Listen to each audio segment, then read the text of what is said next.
Hello， 大家好，我係 Zero。咁今日又會同大家嚟玩呢個怪物彈珠第2集。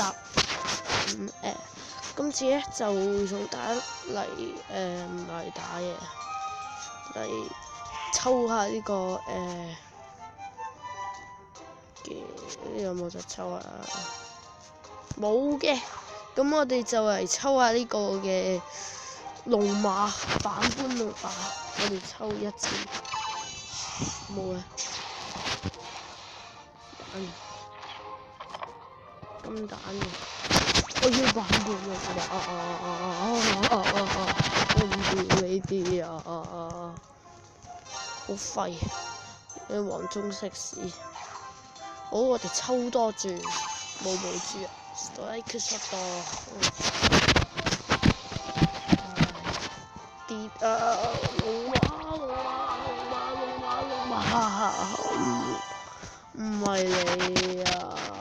玉龍，我要龍馬，唔係玉龍啊！哇！睇佢招技，已經覺得佢好廢。天真爛漫拳第一式，哇！真係好勁啊！真係好勁。咁我哋呢條片應該好短嘅啫。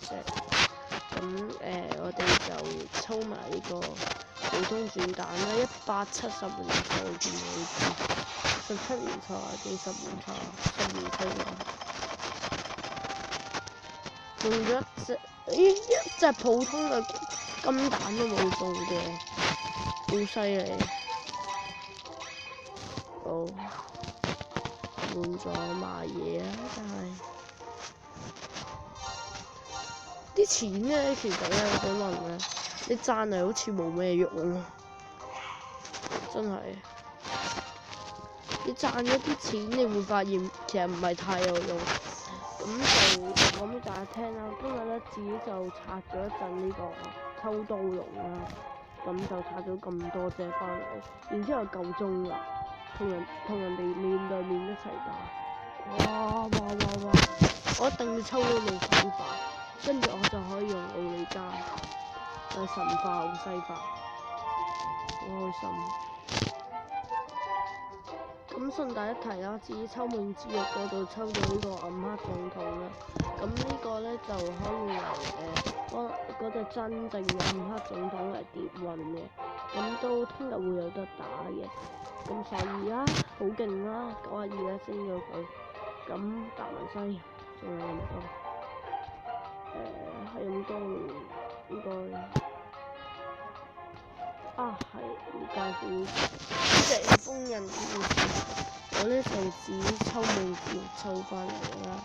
咁其實咧我就可以用呢個嚟神化佢嘅。咁要7隻我記得，5、6，哇差一隻。咁呢隻我唔知點解咧，我次次打佢都係淨係跌1隻俾我，係唯一一次跌咗2隻啫。